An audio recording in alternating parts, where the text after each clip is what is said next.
right. Good morning, senators. Bonjour, sénateurs et sénatrices. I'm absolutely delighted. Bonjour, je suis ravie de me joindre à notre co-animateur, le sénateur Jim Quinn, pour vous souhaiter la bienvenue à cette session de sénateurs pour des solutions climatiques intitulée L'importance des minéraux critiques au Canada et la transition du monde vers une économie carboneutre. Garantir une industrie robuste avec des chaînes d'approvisionnement sûres et durables et responsables. Je suis la sénatrice Mary Coyle, pour ceux d'entre vous qui ne me connaissent pas, et je suis ravie d'animer ce panel avec Jim. J'aimerais souhaiter la bienvenue à chacun et chacune d'entre vous et souhaiter la bienvenue à nos nouveaux sénateurs qui font partie de ce groupe, le sénateur Pierre Moreau, le sénateur Alistair Surette, le sénateur Baltaj Dillon et la sénatrice Tracy Muckley et la sénatrice Sandra Pupatello, qui sont aussi ici aujourd'hui avec nous. Donc, bienvenue à tous.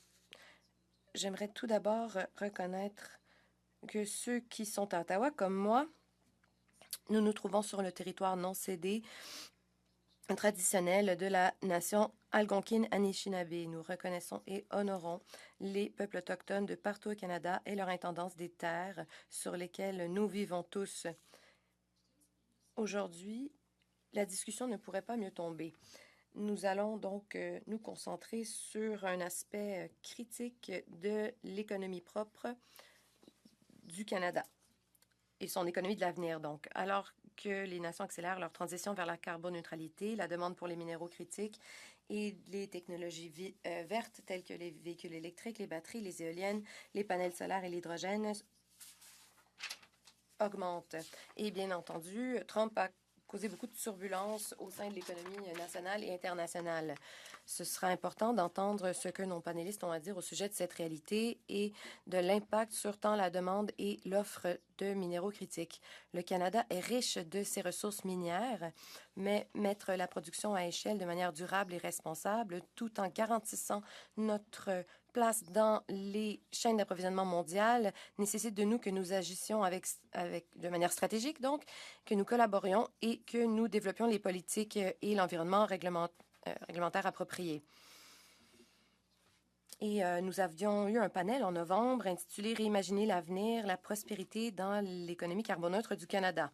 Donc, nous sommes honorés d'être accompagnés de 3 panélistes exceptionnels qui vont nous aider à explorer comment le Canada pourra être à la hauteur de cette occasion à saisir, même alors que nous vivons une période de grande incertitude.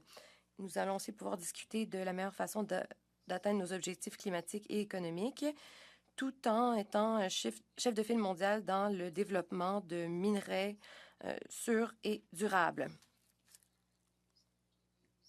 Je crois que tout le monde sait comment utiliser l'interprétation simultanée. Bonjour Clément. Bienvenue. Et la sénatrice Ringuette est aussi ici avec nous. Je vais donc vous présenter nos panélistes. Nous sommes ravis de les avoir avec nous aujourd'hui. Tout d'abord, Marissa Beck. Elle est la directrice de recherche croissance propre à l'Institut climatique du Canada. D'autres membres de cet institut ont participé à des panels précédents. Elle va tout d'abord nous dire pourquoi donc les minerais essentiels sont importants, ce à quoi ressemble la demande nationale et mondiale. Elle va nous parler donc de la production de minerais essentiels ici au Canada. Elle nous donnera aussi un aperçu de la stratégie fédérale en matière de minéraux critiques. Il y a aussi Pierre Gratton, qui est des nôtres aujourd'hui, le président et PDG de l'Association minière du Canada. Il nous donnera un aperçu du secteur minier canadien et pourra nous parler des minerais qui sont essentiels à notre transition carboneutre. Nous savons que nous avons besoin de d'autres minerais pour la défense, par exemple. Il nous parlera des débouchés et des obstacles auxquels sont confrontés donc les acteurs du secteur minier canadien. Il nous parlera des obstacles réglementaires, entre autres sujets. Nous avons aussi Fotini Koutsvalis, vice-présidente des affaires économiques et changements climatiques à l'Association minière du Canada. Elle nous parlera des normes ESG, du financement et de l'exploitation minière responsable. Marissa Beck va ensuite nous présenter un second segment où elle parlera de politique, de communauté et de politique environnementale. Elle va nous parler du développement des minerais qui cadre avec donc nos objectifs climatiques et la réconciliation autochtone. L'Institut climatique du Canada va aussi publier son rapport en juin et Marissa pourra nous en parler. Vous pouvez donc choisir la chaîne d'interprétation qui vous convient le mieux. Suite aux présentations par nos panélistes, le sénateur Quinn pourra animer une période de questions et réponses. Il vous expliquera comment participer. Et sans plus tarder, nous allons passer aux présentations. Marissa, nous allons commencer avec vous. Pourriez-vous, s'il vous plaît, nous donner un aperçu du rôle des minerais critiques dans la transition aux énergies propres? Comment y a-t-il une augmentation envisagée de la demande? Et vous allez aussi nous parler de la façon dont le Canada se positionne en matière de production et quelles sont ses politiques. Donc, je vous donne la parole. Merci beaucoup, sénatrice Coyle. Merci beaucoup de m'avoir invitée à participer aujourd'hui. Comme la sénatrice l'a dit, je suis avec l'Institut canadien du climat et nous voulons donc prendre de meilleures décisions quant aux politiques climatiques du Canada. Je suis à la tête de l'équipe sur la croissance propre. Nous terminons un rapport important sur les minerais critiques. Je vous en parlerai un peu. Ce rapport sera publié en juin. Je vais vous donner un aperçu. Tout d'abord, une définition. Que sont les minerais critiques? Les minerais critiques sont des éléments métalliques et non métalliques. Mais pourquoi sont-ils critiques? Ils sont critiques pour deux raisons. Tout d'abord, ces minerais sont des ingrédients essentiels pour produire des technologies de l'avenir et sont des vecteurs donc de croissance économique. Ces minerais vont nous permettre d'atteindre nos objectifs climatiques et nos objectifs de réduction de gaz à effet de serre. Et ces minerais sont nécessaires pour des technologies propres telles que des éoliennes, des batteries, des véhicules électriques, des stations de recharge. Il y a un autre... les minerais critiques sont essentiels pour les semi-conducteurs, du matériel militaire, pour la numérisation de l'économie, entre autres. Aujourd'hui, nous allons parler des technologies propres. Et ces minerais sont vulnérables aux perturbations des chaînes d'approvisionnement en raison de différents facteurs. Il y a un petit nombre de producteurs et de transformateurs donc, de ces minerais. La Chine est un joueur important et cela a beaucoup défrayé la chronique ces derniers temps.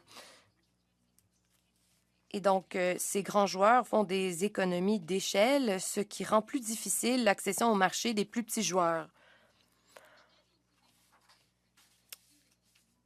Ainsi, ce secteur et ces minerais sont plus vulnérables à la géopolitique. Il y a aussi une guerre commerciale qui augmente en intensité entre les États-Unis et la Chine, et cela est au centre de certaines de ces préoccupations. De plus, les chaînes d'approvisionnement sont vulnérables aux perturbations car il y a des restrictions quant aux ressources disponibles. Et acheminer ces minerais au marché n'est pas toujours évident et cela peut poser certains défis. Il y a des retards et des perturbations. Cela est assez fréquent. Pour ce qui est de ce que sont ces minerais, eh bien, différents gouvernements ont différentes listes. Ces listes peuvent changer en fonction des facteurs que je viens de mentionner et de l'évolution de ces facteurs. À l'heure actuelle, le Canada se sert de 34 éléments. Il y en a 6 qui sont particulièrement essentiels. Il s'agit du lithium, du graphite, du nickel, du cuivre, du cobalt et d'autres minéraux rares. Étant donné les caractéristiques des minéraux que je viens de mentionner, ces minéraux sont essentiels pour notre sécurité énergétique à mesure qu'on évolue vers la carboneutralité. Les économies en ont besoin pour porter leur économie nationale. Ces chaînes d'approvisionnement sont toutefois très vulnérables aux perturbations. Partout dans le monde, des gouvernements mettent en place des stratégies soit pour développer leurs propres réserves ou pour avoir de bonnes relations commerciales de façon à diversifier leur chaîne d'approvisionnement et ainsi permettre à ces chaînes d'approvisionnement de continuer malgré les perturbations. Often grouping critical minerals together as if they were kind of one homogeneous thing. They're of course not. So even the same.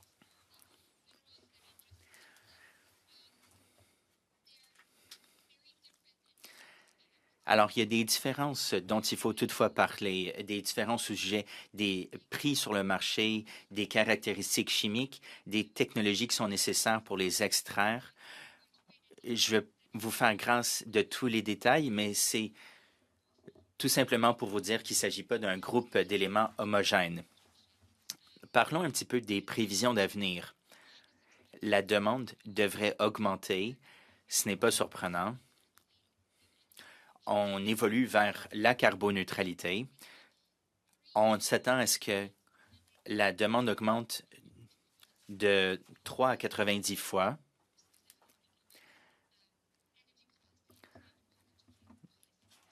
En particulier dans les pays qui réfléchissent à leur politique climatique et énergétique.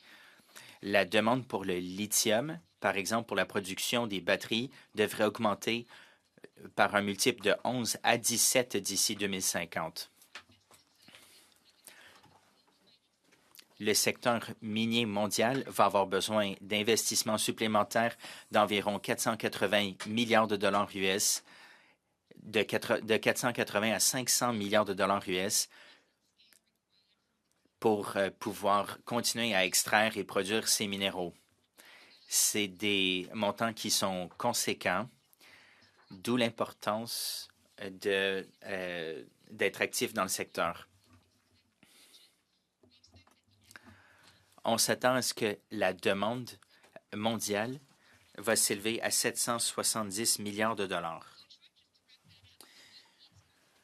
Pour résumer, le monde a besoin de plus de minéraux essentiels à l'heure actuelle pour qu'on puisse atteindre la carboneutralité.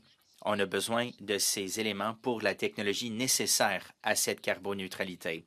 À long terme, ces éléments sont importants et ils sont importants pour l'économie circulaire. On a besoin de pouvoir les recycler.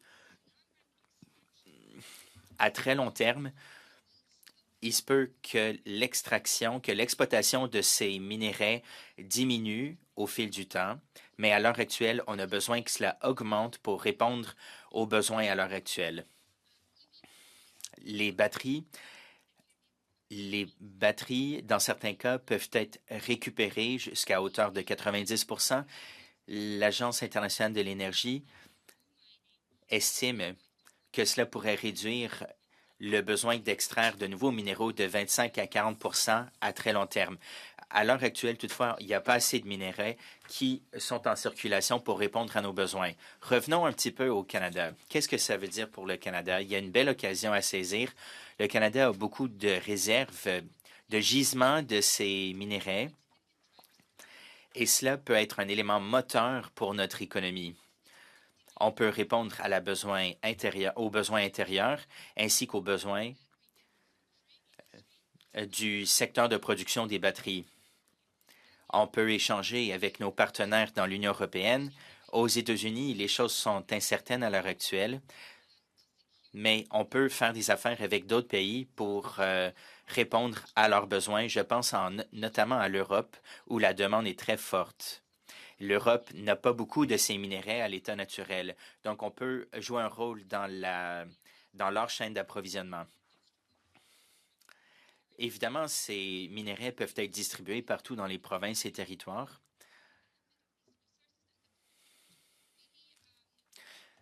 Si on augmente notre activité, on peut tirer profit de nos atouts économiques. On a un bon secteur financier avec une expérience assez considérable du secteur minier. Je pense aux normes en matière environnementale, en matière sociale et de gouvernance.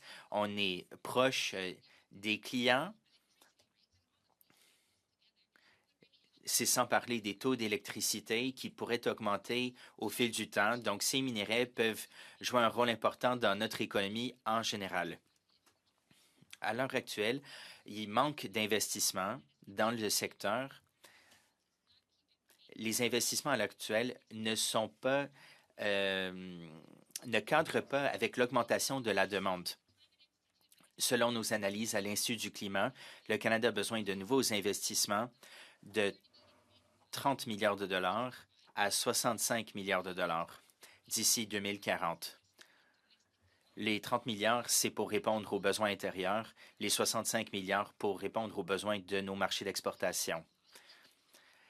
Maintenant, examinons un petit peu les politiques qui sont en vigueur au Canada. Nous avons une stratégie à l'heure actuelle à l'échelle fédérale. Ça a été rendu public en décembre 2022 et cette stratégie porte sur 6 secteurs en particulier: la recherche, l'exploitation, l'accélération de l'exploitation des projets, l'infrastructure nécessaire, je pense à l'infrastructure de transport, mais aussi les réseaux d'électricité, la réconciliation avec les peuples autochtones, une main-d'œuvre diversifiée, les communautés et leur prospérité.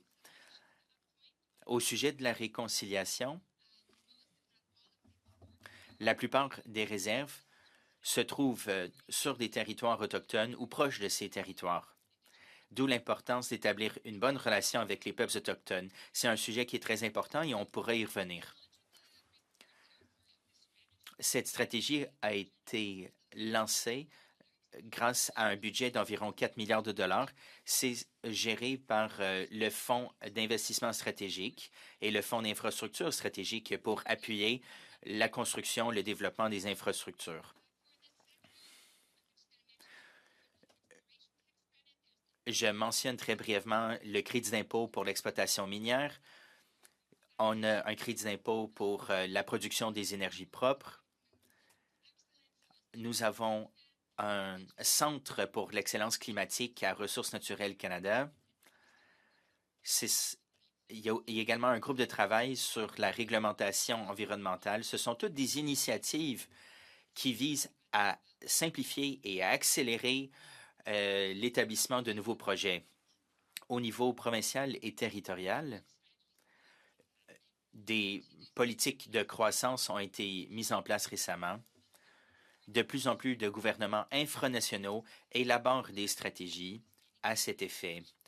Je pense à la Colombie-Britannique, par exemple. Je vous donne un bref survol de ce qui se passe en Colombie-Britannique.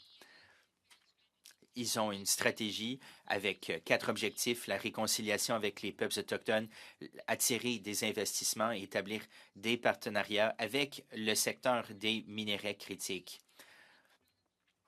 Ensuite, il y a des stratégies en Nouvelle-Écosse, à Terre-Neuve, au Québec, en Saskatchewan. Toutes ces provinces-là ont déjà établi des stratégies sur les minéraux essentiels. C'est la preuve qu'ils accordent une grande importance à ce secteur en particulier. Je vais céder la parole et je serai heureuse de reprendre mon exposé un peu plus tard. Merci beaucoup, Marissa. Merci, vous avez donné beaucoup d'informations. Quand on a commencé à parler de ce sujet, on s'est aperçu qu'il nous faudrait à peu près 5 réunions. On va vous permettre de reprendre la parole et au besoin, on pourra vous demander de revenir nous fournir encore plus d'informations.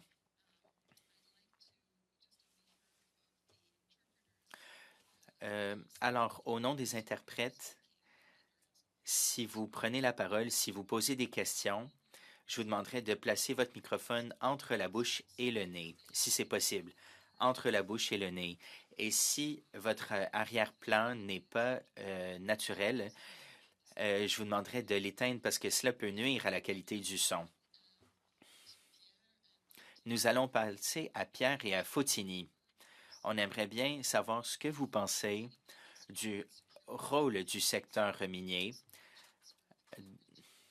dans l'économie canadienne et l'économie mondiale. Quelles sont les occasions à saisir? Où est-ce qu'il y a des goulots d'étranglement? Quelles sont les normes environnementales, sociales et de gouvernance et en quoi est-ce que cela se répercute sur la croissance? Et est-ce qu'on peut faire le pont entre l'exploitation et le développement responsable? Je vais vous céder la parole et vous pourrez vous partager la parole comme vous en estimez, comme vous le souhaitez. Je suis désolé aux interprètes. On vous a fourni des remarques. Marissa a déjà dit beaucoup de ce que je vais dire. Je vais tout simplement parler sans texte. C'est peut-être plus intéressant comme ça.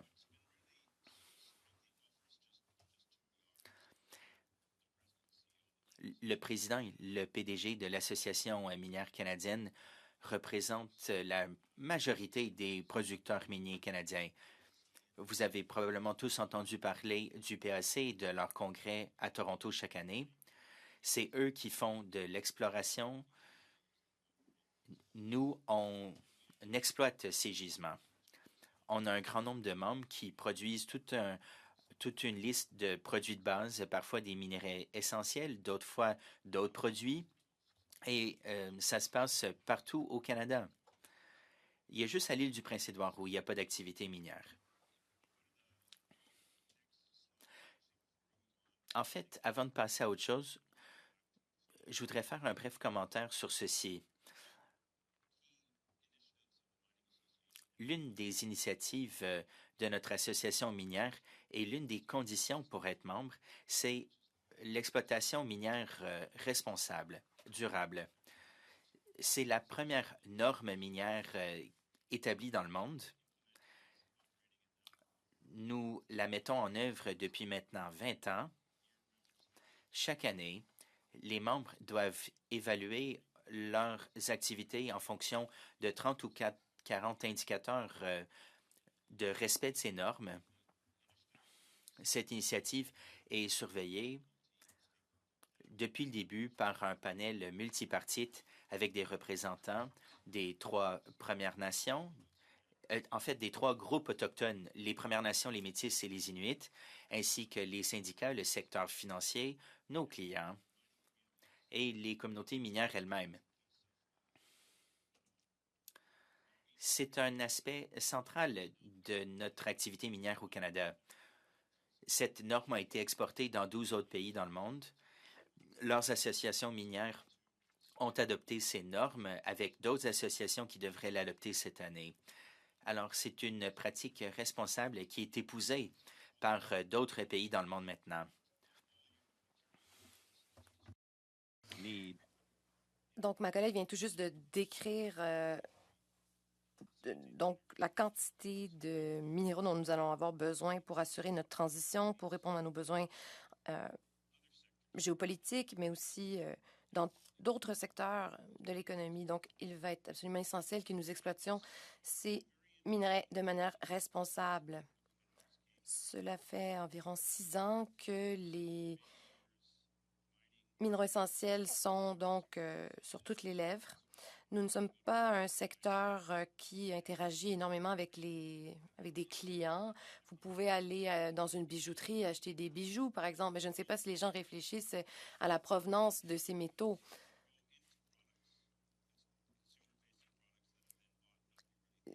Ces minerais, donc, entrent dans la fabrication de ces produits qui sont ensuite achetés par le consommateur qui ne pense pas à la composante de ces produits.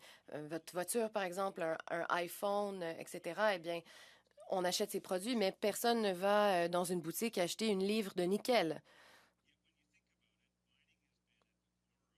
Mais l'exploitation minière est au cœur de l'évolution humaine. Aucun autre secteur a une ère historique nommée après un de ses produits, comme c'est le cas avec les minerais.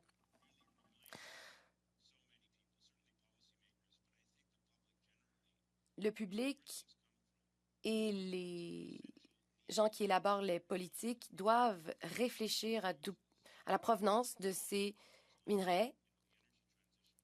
Nous devons y penser pour notre transition énergétique, mais ces minerais sont essentiels dans toute une panoplie de secteurs pour l'avenir de l'économie mondiale. Prochaine diapositive, s'il vous plaît. Il existe toutes sortes de risques. Vanessa en a nommé quelques-uns. Mais au lieu de répéter ce qu'elle vient tout juste de dire, j'aimerais vous parler un peu de ce qui s'est passé au cours des dernières semaines avec la guerre commerciale avec les États-Unis et les tarifs de Trump. Un des secteurs qui n'a pas été assujetti au droit de douane, donc ce sont les minéraux essentiels. Si vos produits se retrouvent dans l'ACEUM, eh bien, vous pouvez éviter certains droits de douane également. Il faut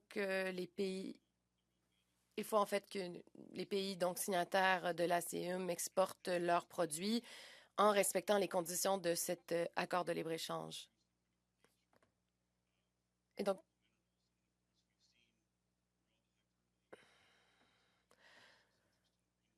le président Trump a fait part de son intérêt à annexer le Groenland ou encore envers le Canada. Il a aussi parlé de l'Ukraine, mais ce qu'il recherche vraiment, c'est ces minéraux essentiels.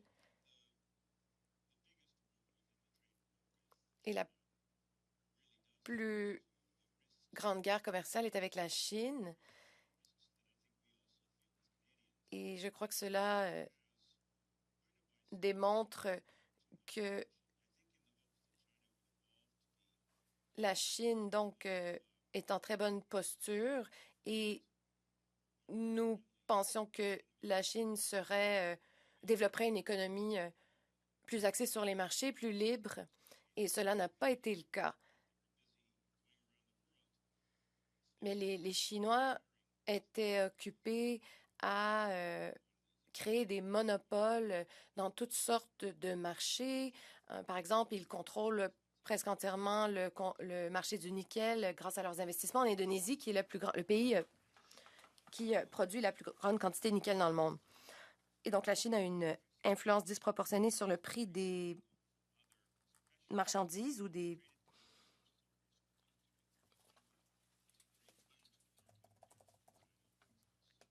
Et c'est très difficile, donc, d'entrer dans un marché où la Chine contrôle les prix des produits. Il était donc essentiel pour le Canada de se doter d'une stratégie en matière de minéraux essentiels. Et notre chaîne d'approvisionnement doit être donc forte, robuste, et nous nous concentrons surtout sur la transition propre, mais ces minerais ont toutes sortes d'utilités. Il faut vraiment se pencher sur la chaîne d'approvisionnement dans son ensemble.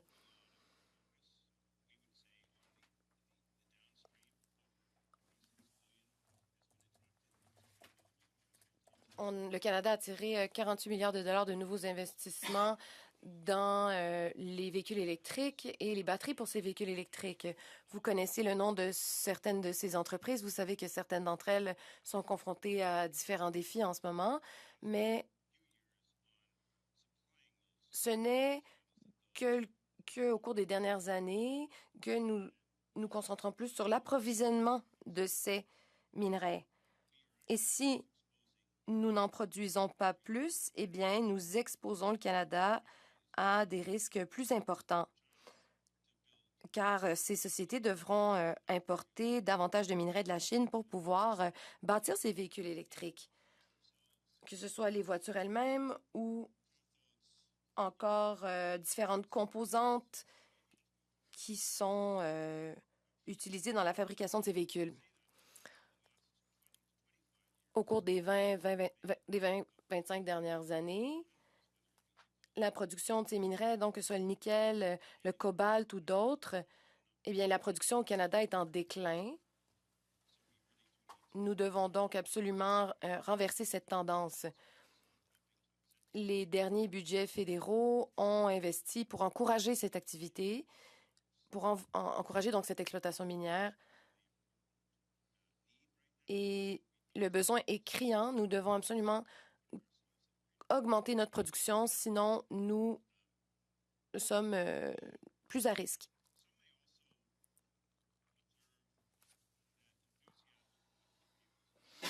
D'aucuns diraient que l'enthousiasme envers les véhicules électriques diminue, notamment aux États-Unis, mais c'est curieux aux États-Unis car Elon Musk et l'entreprise Tesla semblent jouer un rôle prépondérant dans l'économie américaine en ce moment.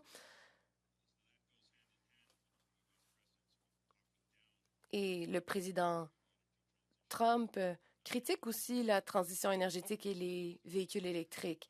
Donc, il y a un peu un double discours en ce moment aux États-Unis. Les véhicules électriques ont tendance à être plus dispendieux en raison des composantes qui entrent dans la fabrication de ces véhicules. On a besoin de beaucoup plus de métaux pour fabriquer des véhicules électriques et donc cela augmente le prix de ces voitures. Il y a eu une diminution des ventes de ces véhicules. Cependant, la réalité en Amérique du Nord diffère de la réalité en Europe.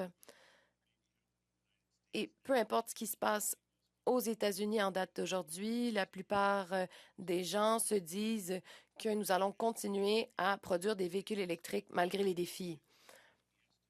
Même si on retient les estimations quant à la demande d'ici à 2050 pour ces minerais, donc pour appuyer la transition énergétique et pour les autres secteurs qui utilisent ces minerais, même si nous réduisons cela de moitié, nous allons devoir augmenter notre production, et ce considérablement.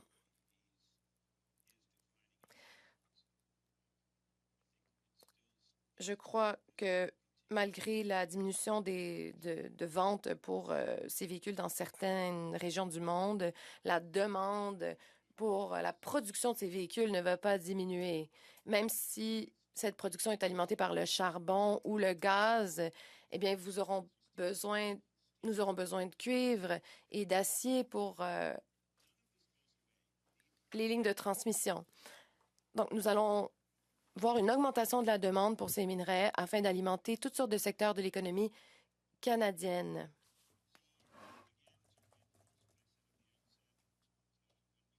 Donc, pour réitérer ce que j'ai dit au tout début, au cours des 20-30 prochaines années, l'exploitation minière va exploser pour pouvoir répondre à la demande. Il est essentiel d'exploiter ces minerais de manière responsable. Le Canada a un avantage. Nous avons une des grilles électriques les plus vertes au monde. 80% de notre production n'émet aucun gaz à effet de serre et nous allons pouvoir augmenter cette proportion, surtout si nous commençons à réduire les obstacles au commerce interprovincial. Nous avons aussi des normes environnementale, sociale et de gouvernance en place. L'Europe se tourne vers le Canada comme fournisseur potentiel et c'est sans surprise dans le contexte d'une guerre commerciale avec les États-Unis. Je crois que le secteur devrait réduire sa dépendance sur les États-Unis et trouver d'autres débouchés, d'autres marchés. Mais les États-Unis continueront à être un grand importateur de minéraux canadiens. Great. Well, thank you, Pierre, and thank you, senators. Merci, Pierre. Merci, chers sénateurs, de m'avoir donné l'occasion de vous donner cette présentation. Donc, 46 milliards de dollars ont déjà été investis dans la production de batteries de véhicules électriques ici au Canada, mais nous produisons moins de la moitié de la quantité nécessaire de minerais pour alimenter toutes ces usines. Donc, sans des progrès réalisés dans le domaine de l'exploitation minière, eh bien, nous pourrions mettre en péril donc ces secteurs. Donc, Pour répondre à la demande de 4 usines, le Canada devrait ouvrir 15 nouvelles mines et augmenter la cadence par un facteur de l'exploitation minière par un facteur de 5 au cours de la prochaine décennie. Nous aurons besoin de plusieurs milliards de dollars d'investissements en capitaux, 8 millions dans l'exploitation minière et 16 milliards plutôt et 16 milliards pour les usines de transformation. Et tout cela pourrait créer 40 000 emplois directs et indirects et bon nombre d'entre eux dans des régions éloignées et contribuer des milliards de dollars au PIB national tous les ans. Nous pourrions aussi créer des partenariats avec les communautés autochtones. Comme cela a été mentionné, les usines de batteries de véhicules électriques ont décidé de s'installer au Canada en raison de nos ressources minières. Si nous échouons à exploiter ces ressources, les usines, comme l'ont mentionné Pierre, devront dépendre lourdement d'importations. Cela mettrait notre chaîne d'approvisionnement et la valeur économique du marché au Canada à risque. Mais pour le lithium et 2 autres minerais, nous avons assez de choses en place pour répondre à la demande nationale et nous pourrions même l'exporter. Le cobalt devra toujours être importé, mais nous devons quand même augmenter notre capacité de transformation ici au Canada. Et pour être bien clair, ces projections reflètent la demande anticipée de ces 4 usines au Canada et ces prévisions ne tiennent pas compte de la demande propulsée par d'autres technologies propres ou de la demande de minéraux critiques de la part de nos alliés de par le monde qui voudraient importer des minerais canadiens. Nous sommes à un moment charnière et le Canada ne peut pas s'en remettre uniquement au marché privé pour augmenter la production de minerais essentiels ici au Canada. L'Union européenne, la Corée du Sud, l'Australie et d'autres investissent lourdement dans ce secteur et le Canada doit être à la hauteur. Une stratégie est essentielle. Nous devons uniformiser et attirer davantage d'investissements en capital. Il faut exploiter notre richesse minière et répondre aux pressions géopolitiques en étant plus autosuffisant. Un des plus gros obstacles, comme Marissa l'a expliqué, c'est l'accès au financement, surtout pour les plus petits joueurs du secteur. Ces sociétés sont assez douées pour identifier des gisements, mais ont du mal à trouver les capitaux nécessaires pour se lancer dans la production ou dans l'exploitation de ces minerais. Les investissements sont ce qui permettent aux sociétés à faire la recherche nécessaire pour exploiter ces ressources. Nous devons appuyer les mécanismes qui permettent d'obtenir ces investissements et cet accès aux capitaux. Le crédit d'impôt pour l'exploitation minière indique au reste du monde que le Canada souhaite jouer un rôle de premier plan dans l'exploration et l'exploitation des minéraux essentiels. C'est un crédit d'impôt remboursable qui vise à défrayer une partie des coûts de la machinerie au Canada. Mais pour que ce crédit soit efficace à 100 %, il faut y apporter quelques améliorations. Il faudrait élargir ce crédit d'impôt pour inclure tous les minéraux essentiels, des minéraux qui sont essentiels aux technologies propres, pas simplement ceux qui sont nécessaires pour les technologies propres à l'heure actuelle. À l'heure actuelle, le crédit d'impôt ne s'applique qu'à l'équipement qui existe à l'heure actuelle.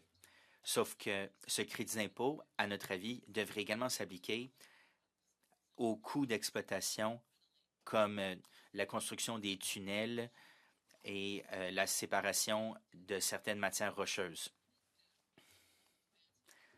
Cela permettrait de faire avancer des projets plus rapidement plutôt que de construire des mines tout à fait nouvelles ou qui partent de zéro. La plupart des gisements au Canada sont polymétalliques. Il y a des obstacles à l'application de ce crédit d'impôt, ce qui exclut des matières comme le cuivre qui sont essentielles pour les nouvelles technologies, pour les véhicules électriques et pour nos réseaux électriques. Alors, il faudra que ces aménagements soient adoptés par un nouveau gouvernement, idéalement. Nous recommandons également de moderniser le système fiscal. Nous recommandons de reclassifier certains des coûts d'exploitation comme des coûts d'entreprise. Il faudrait qu'on retourne aux règles de 2013 qui permettraient de réduire les coûts pour l'exploration et la production en amont, permettant aux entreprises d'augmenter leur financement grâce à certaines formes d'actions.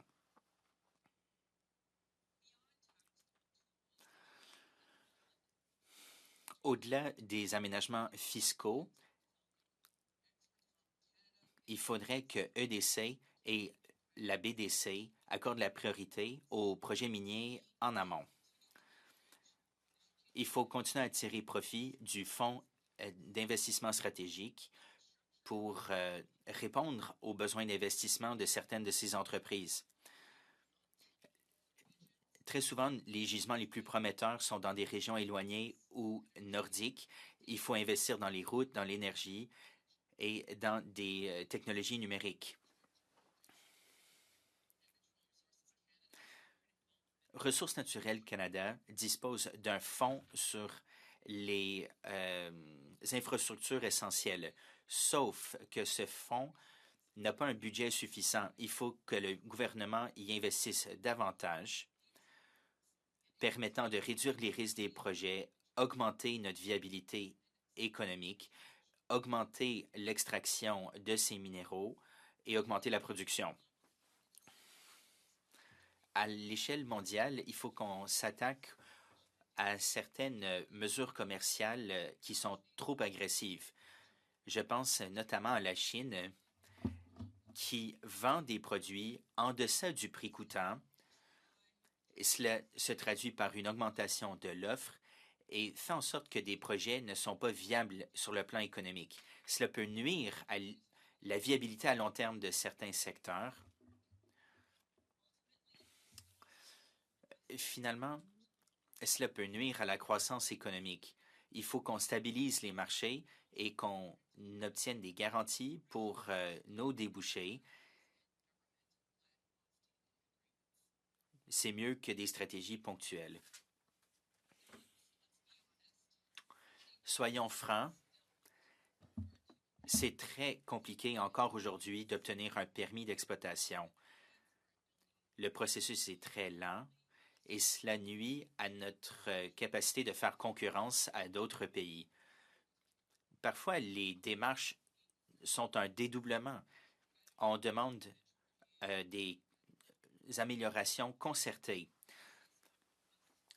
Un projet, une évaluation, il faut que ça devienne la réalité. Les consultations autochtones doivent être simplifiées et adaptées aux provinces et territoires pour que ces processus soient les plus efficaces possibles. Il ne faut pas qu'on dédouble le travail qui est déjà fait à l'échelle provinciale. Ce sont des changements pratiques qui permettent quand même de protéger les droits autochtones, les droits environnementaux, mais qui rétablissent en même temps la confiance de tous les acteurs. En conclusion, nous estimons que le secteur minier est stratégique pour le climat, pour l'économie et pour le rôle de direction du Canada dans le monde. Cela va permettre de diversifier notre économie, de créer des emplois et de renforcer notre influence dans les chaînes d'approvisionnement mondiales. On a besoin d'investissements intelligents. On a besoin d'incitatifs pour attirer l'investissement et pour en réduire les risques. On a besoin que les permis soient attribués plus facilement, qu'on ait un meilleur accès aux régions éloignées, qu'on ait de meilleures relations avec les peuples autochtones. Le Canada dispose des ressources naturelles pour effectuer la transition écologique à venir. Au nom de Pierre, Et en mon nom à moi, on vous remercie de cette occasion et on sera heureux de répondre à vos questions. Alors, beaucoup d'informations très utiles. Merci à Foutini, merci à vous, Pierre. Nous allons distribuer votre exposé et l'enregistrement de la séance avec tous nos collègues, avec tous les collègues qui auraient voulu être là aujourd'hui, mais qui ne le sont pas.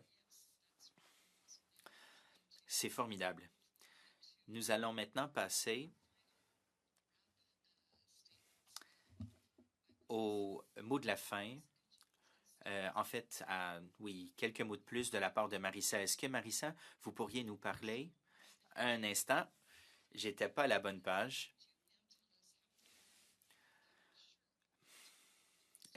Comment est-ce que le Canada peut veiller à ce que notre stratégie sur les minéraux critiques soit alignée sur nos objectifs en matière de carboneutralité?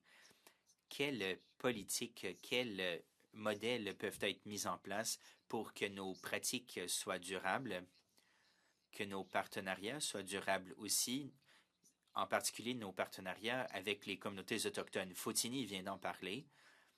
Peut-être que vous pourriez nous en dire un peu plus pour qu'on puisse enchaîner avec les questions des sénateurs. On serait heureux que vous puissiez nous donner un petit peu plus d'informations là-dessus. Comme Pierre l'a dit tout à l'heure, Foutini a déjà mentionné ce que j'allais dire. Je vais être relativement bref.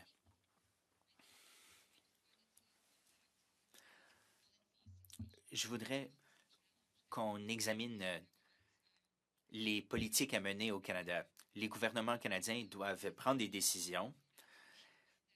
C'est une question multidimensionnelle.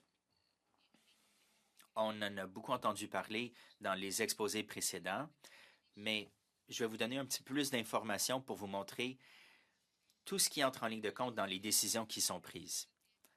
On a déjà entendu parler des grandes perspectives de croissance pour le Canada dans le secteur et de l'importance d'exploiter les minéraux canadiens le plus rapidement possible pour notre sécurité énergétique, pour atteindre nos objectifs de réduction des GES et pour répondre à la demande à l'échelle mondiale en tenant compte de la situation géopolitique et des tensions qui se font sentir à l'heure actuelle.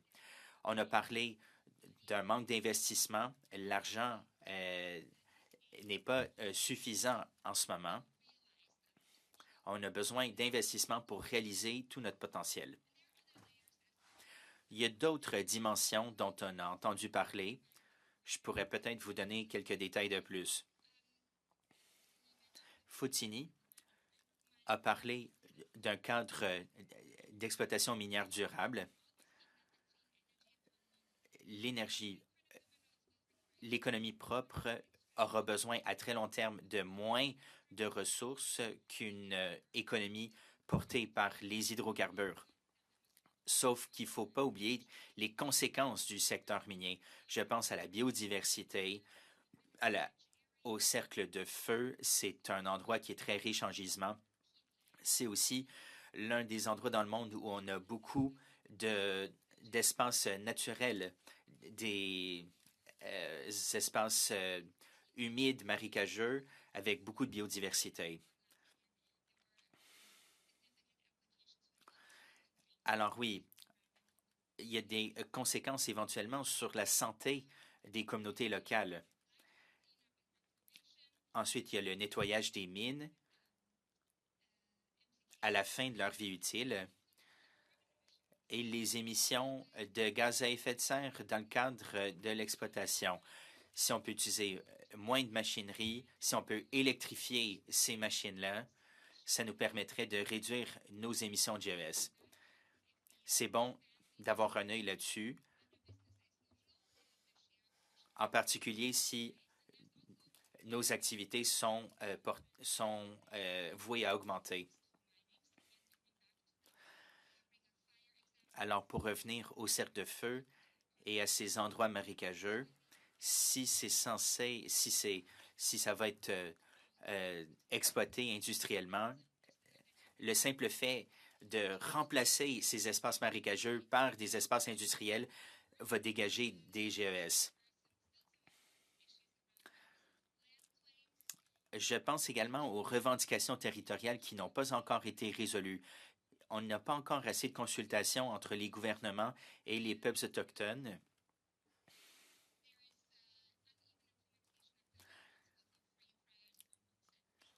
C'est sans parler des principes qu'on retrouve dans la Déclaration des Nations unies sur les droits des peuples autochtones, sur le consentement libre, préalable et éclairé. On veut permettre aux peuples autochtones d'assumer la responsabilité des projets, de participer activement à ces occasions commerciales, de devenir de véritables partenaires avec nous. Évidemment, s'ils le souhaitent eux-mêmes. Ensuite, il y aurait les approbations réglementaires et les délais pour qu'une mine passe de l'étape de la planification à la production. Ça a défrayé la chronique au cours des dernières semaines. Bien des gouvernements au Canada ont annoncé des mesures pour accélérer certains projets. C'est pas tout le monde qui est d'accord avec ces mesures d'accélération, en particulier si les droits environnementaux et les droits autochtones sont en partie bafoués. Alors, cela vous donne une idée de tout ce que doit considérer le gouvernement canadien.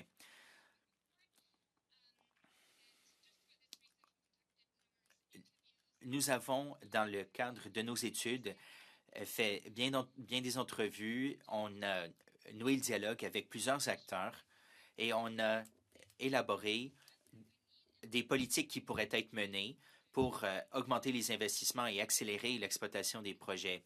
On a 3 politiques séparées. Je vous fais grâce de tous les détails, étant donné que notre temps est limité. Mais la première politique, c'est d'essayer de répartir un peu les risques des investissements. Il y a beaucoup de volatilité dans les marchés financiers et cela peut être un obstacle à l'investissement. Je pense qu'il y a des mesures que les gouvernements peuvent prendre pour atténuer les risques des investissements. Essayer de protéger les producteurs de la grande volatilité qu'on retrouve dans les marchés financiers. Évidemment, les décisions en matière d'investissement sont plus difficiles dans ce temps-là.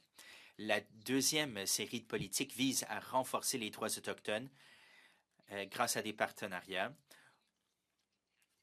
On voudrait soutenir l'amélioration des capacités des groupes autochtones pour qu'ils puissent prendre des décisions éclairées sur leur participation à ces projets et participer à ces projets selon leur façon de voir les choses.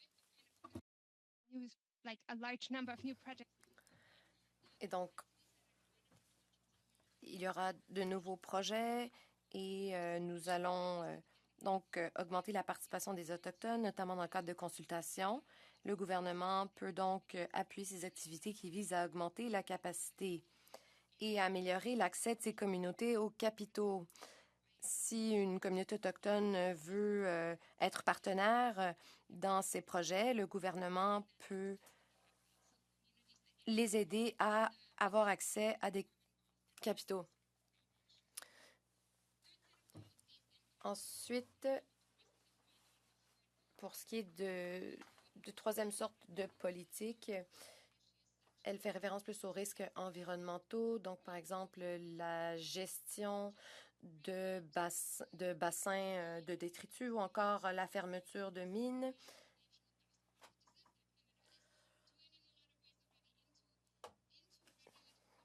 Il faut donc insérer tout ça dans des cadres réglementaires.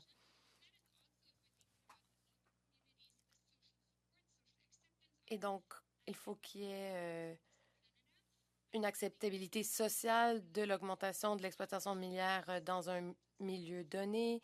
Et il faut aussi que les normes environnementales soient respectées, les normes environnementales, sociales et de gouvernance.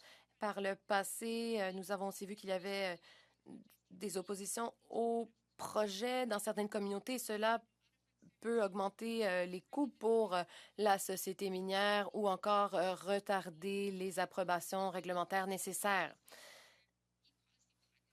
Donc, voici les trois différents volets de politique que nous proposons.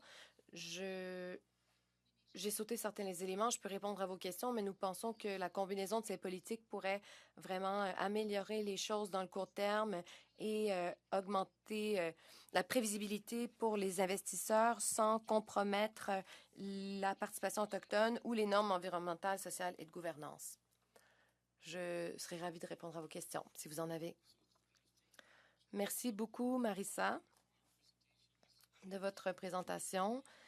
Et Aftonali et Pierre aussi. Nous avons couvert beaucoup de matières. Vous êtes allés dans les détails. C'est très impressionnant pour le peu de temps dont nous disposons. Je demanderai aux participants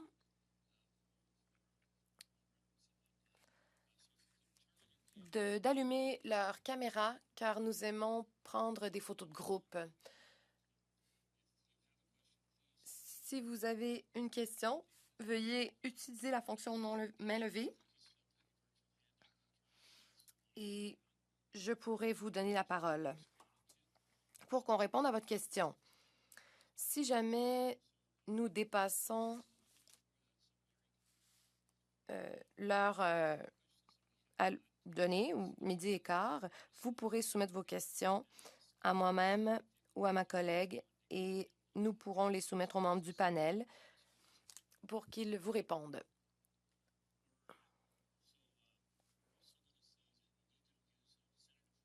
Vous devez aussi utiliser un casque d'écoute approuvé par le Sénat. Si vous n'avez pas ce casque d'écoute, veuillez s'il vous plaît écrire votre question dans la boîte de clavardage et nous pourrons la lire à voix haute.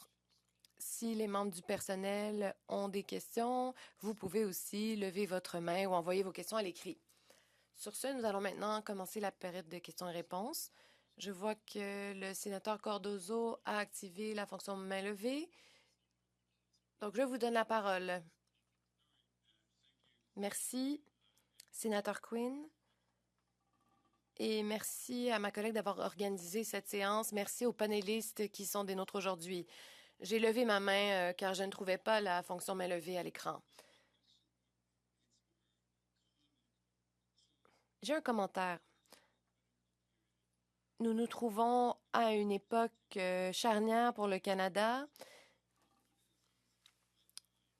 et notamment pour ce qui est de l'exploitation des minerais essentiels. Chaque personne qui nous parle de ce sujet nous dit que les gouvernements, les différents paliers de gouvernement sous-financent le secteur. Donc, que ce soit en défense, en infrastructure, que ce soit ceux qui défendent les droits des personnes autistes, eh bien, tout le monde a l'impression qu'ils sont sous-financés. Et lorsqu'il est question d'investissement stratégique, de devoir bâtir des routes et d'investir en infrastructure, eh bien, je comprends pourquoi vous nous parlez de ça.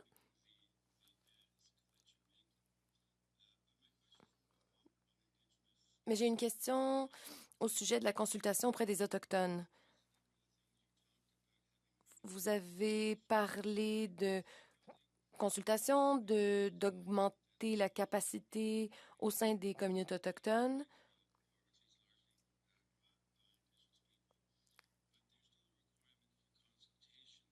Mais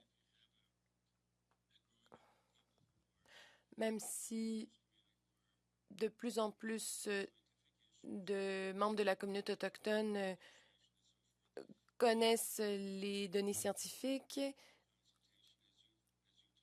nous devons quand même mener des consultations en bonne et due forme, en respectant le consentement libre, préalable et éclairé.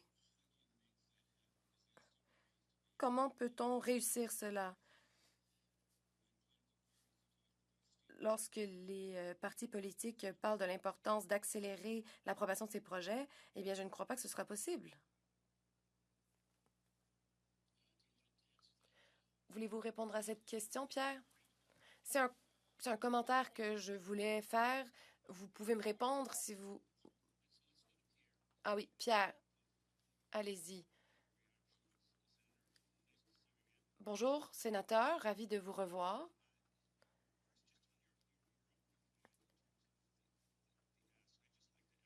Vous voulez savoir ce que nous demandons, en fait, mais le crédit d'impôt à l'investissement est très important aux yeux des acteurs du secteur. Nous voulons que ce crédit d'impôt soit amélioré. Ce n'est pas une subvention, car nous obtenons ce crédit d'impôt seulement si nous investissons dans le domaine. Donc, ce crédit d'impôt encourage les investissements et donc augmente les recettes du gouvernement, crée des emplois et crée des débouchés pour les communautés autochtones. Donc, ce n'est pas un cadeau qu'on leur fait. Le gouvernement ne distribue pas de l'argent.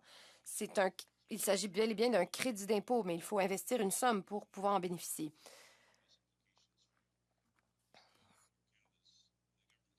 Donc, ces crédits d'impôt ont moins d'incidence sur les finances du gouvernement. Pour ce qui est ensuite des consultations auprès des communautés autochtones, il y a plus de 500 ententes existantes entre les compagnies minières canadiennes et les communautés autochtones au pays. Et pour la plupart, les conflits qui existent au Canada entre les communautés autochtones et les compagnies minières sont très peu nombreux. On en entend parler lorsqu'ils surviennent, car ceux-ci défraient la chronique, mais pour la plupart, on n'en entend pas parler, car des ententes sont conclues à l'amiable bien avant que les projets voient le jour. Nous avons été des pionniers des évaluations d'impact. C'est inconcevable aujourd'hui qu'un projet minier aille de l'avant sans qu'il y ait des ententes conclues auparavant. Les deux côtés, donc tant les sociétés minières que les communautés autochtones, sont de plus en plus doués pour négocier ces ententes. Certaines communautés autochtones négocient des ententes avec différentes sociétés minières. Ils savent ce qu'ils veulent. Dans certaines régions du Canada, certaines communautés autochtones ont très peu ou aucune expérience en exploitation minière et donc cela peut être plus compliqué, plus difficile dans ces régions car on connaît moins le secteur. Notre cadre pour une exploitation minière durable aide le secteur à se préparer à un certain degré donc d'imprévisibilité et je suis d'accord avec vous lorsque vous dites qu'il faut accélérer l'approbation des projets d'exploitation minière. Nous avons surtout travaillé sur la coordination entre les différents ministères et sur l'importance d'agir en parallèle plutôt que d'agir de manière linéaire. Il faut éviter les dédoublements dans les consultations, par exemple, lorsqu'il y a des consultations similaires qui sont menées par différents ministères pour le même projet, car cela alourdit le fardeau tant pour le gouvernement que pour les communautés autochtones consultées. Plutôt que de simplifier le tout en n'étant pas aussi minutieux ou encore en étant trop rapide, ce n'est pas la solution. Je crois qu'il faut améliorer ou plutôt accélérer les évaluations environnementales de ces projets. Mais je suis d'accord avec vous lorsque vous dites qu'on ne peut pas agir de manière à être de plus en plus exposé aux poursuites. Le fonds de 10 milliards de dollars du gouvernement vise à augmenter la participation autochtone dans l'exploitation des ressources naturelles ici au Canada. C'est un investissement considérable et qu'il s'agisse donc d'une participation active au projet ou à la construction de l'infrastructure nécessaire pour que le projet voie le jour, eh bien, on peut penser à la mine de En fait, la mine de nickel la plus importante au monde. Elle était très controversée au tout début. Cela avait trait aux disputes foncières entre le gouvernement du Labrador et le gouvernement du Canada à l'époque.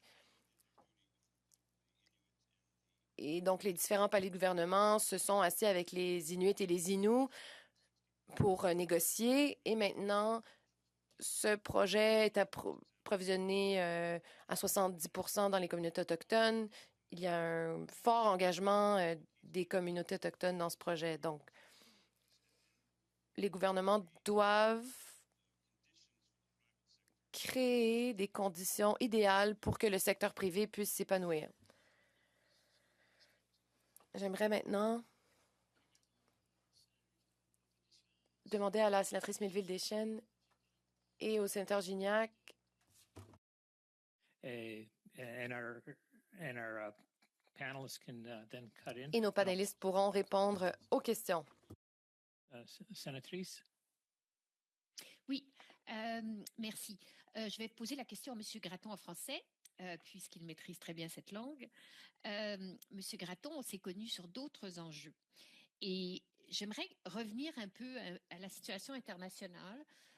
Vous avez parlé évidemment de la toute-puissance de la Chine dans ces dossiers de minéraux critiques. Je me demande, puis j'ai lu un papier à ce chapitre qui m'a assez interpellée sur le fait qu'on a besoin, on a un très grand besoin de ces minéraux critiques.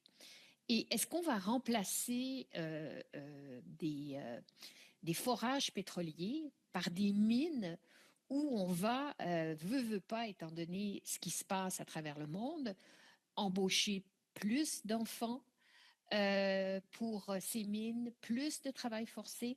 Est-ce que ce risque pour vous existe? J'ajoute que l'administration Trump vient de couper toutes les subventions pour essayer de minimiser ce genre d'abus des droits de la personne. Donc, je veux vous entendre un peu là-dessus, même si je sais que vous avez mis l'accent plus sur la situation canadienne, mais j'aimerais avoir votre regard un peu plus large. Où est-ce que... Merci, toujours. sénatrice Bon, Deschamps. Avant votre réponse, oui, OK. Prochaine question. je veux vous demander à mon collègue, sénateur Gignac, de poser la question.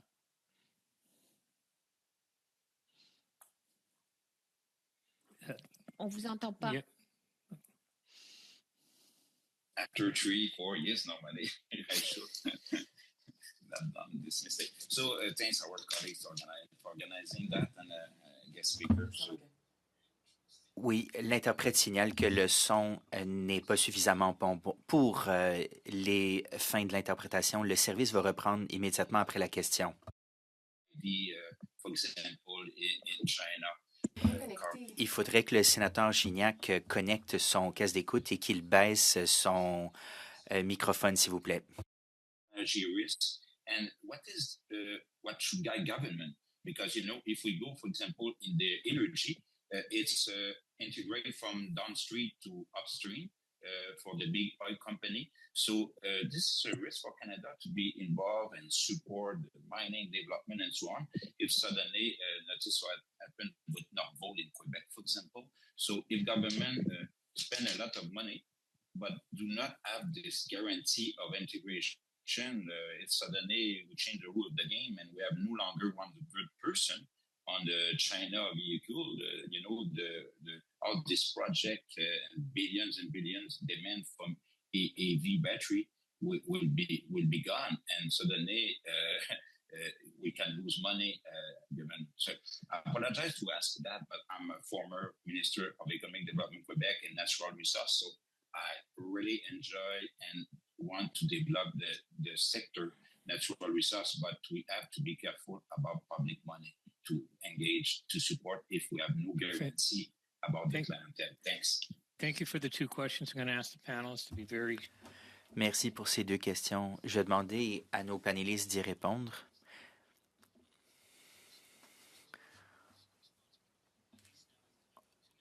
Au moins, là, on a 2 minutes pour chacune de ces questions. Pierre, s'il vous plaît. Sénatrice, j'espère que non.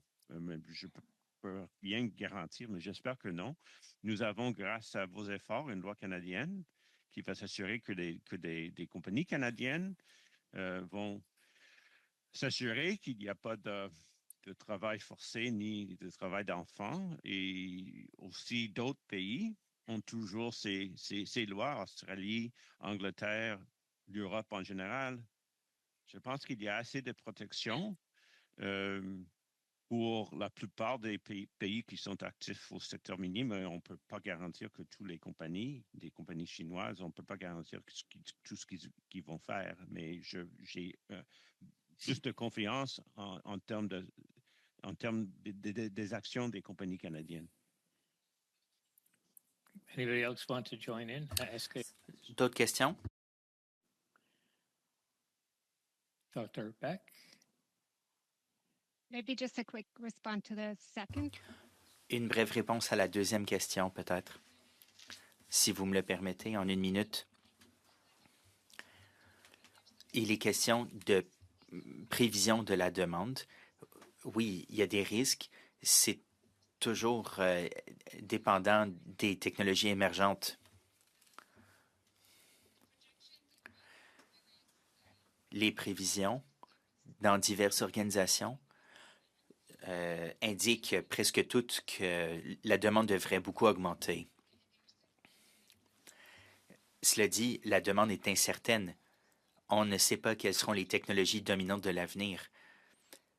Mais l'éventail de technologies qui se servent des minéraux critiques semble augmenter. C'est la première chose que je voulais dire. Deuxième chose au sujet des investissements publics.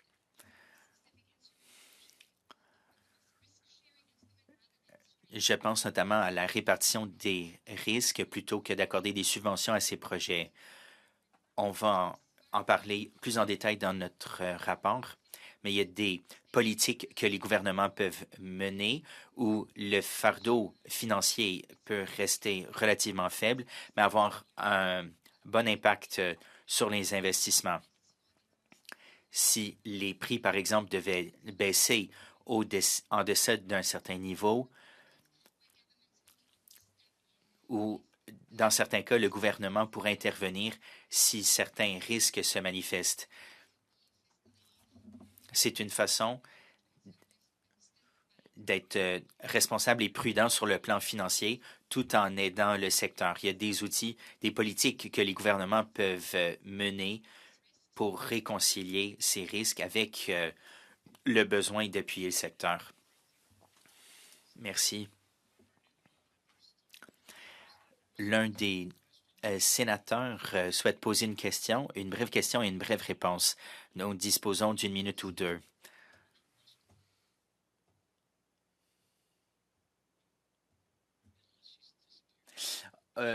Peut-être que la sénatrice n'est plus là. Non, elle est encore là. Je suis désolé. Sénatrice Pupatello, très brièvement, je me demande si votre institut a examiné l'extraction et la transformation pour que ces projets attirent plus d'intérêt de la part des gouvernements fédéraux et provinciaux et de la part des groupes autochtones. Si ces projets sont accélérés, ce serait peut-être mieux. Le PDG de la Banque Scotia a demandé plus d'investissements pour exporter nos ressources. Je pense que les Canadiens en ont toutefois un peu marre. On dirait que personne ne réfléchit à la transformation des produits. La dernière fois qu'un premier ministre provincial l'a fait, la moitié du pays aimait bien l'idée, l'autre moitié ne l'aimait pas. Mais vraiment, c'est la seule fois où le gouvernement a cherché de façon énergique à créer un secteur de la transformation, là où il y a beaucoup d'emplois à créer.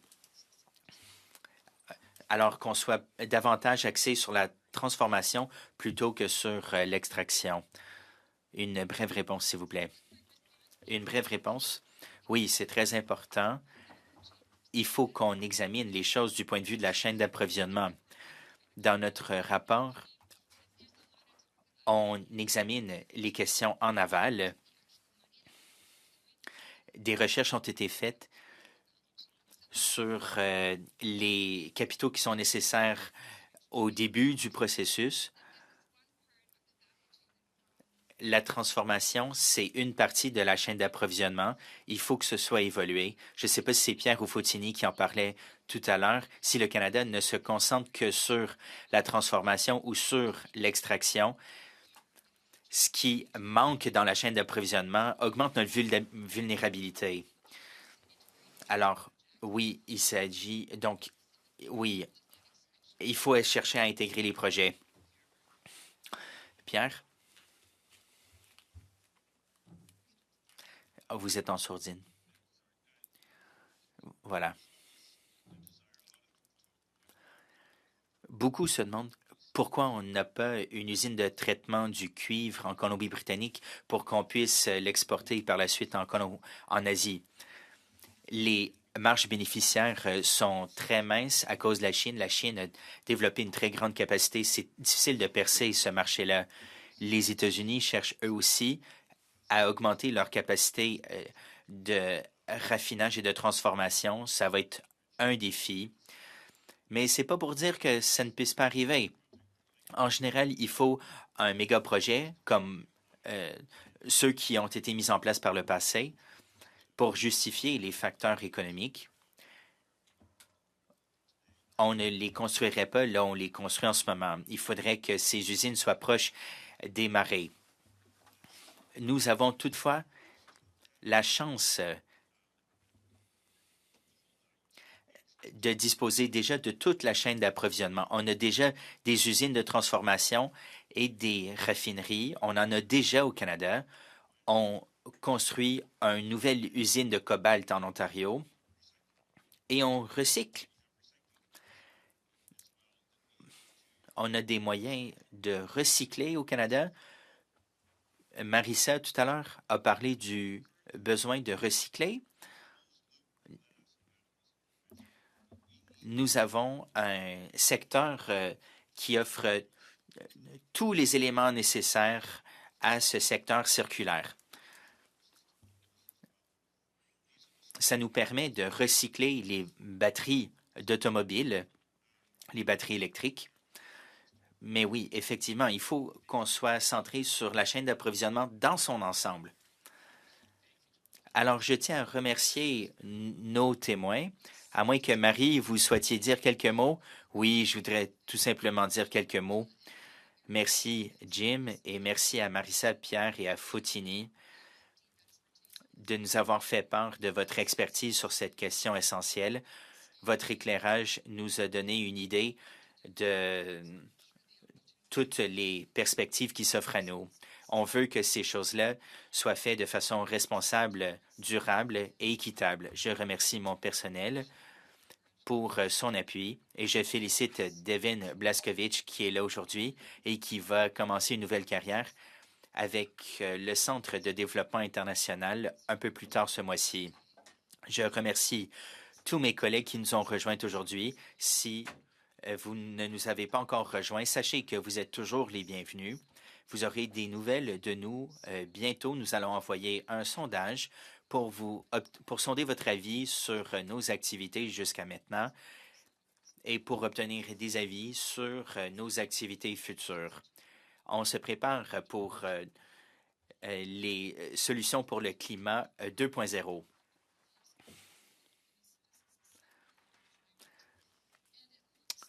Il est question, je pense, très bientôt, de participer à une assemblée citoyenne et une assemblée auprès des jeunes. On vous tiendra au courant. Merci encore une fois à nos témoins. Quand on les a rencontrés pour la première fois, on ne savait pas ce qu'on ne savait pas. Maintenant, on en sait beaucoup plus, mais il reste encore beaucoup à savoir. Au moins maintenant, on sait à qui s'adresser pour obtenir ces informations-là et s'acquitter de nos fonctions de sénateur. Merci à tous. Merci.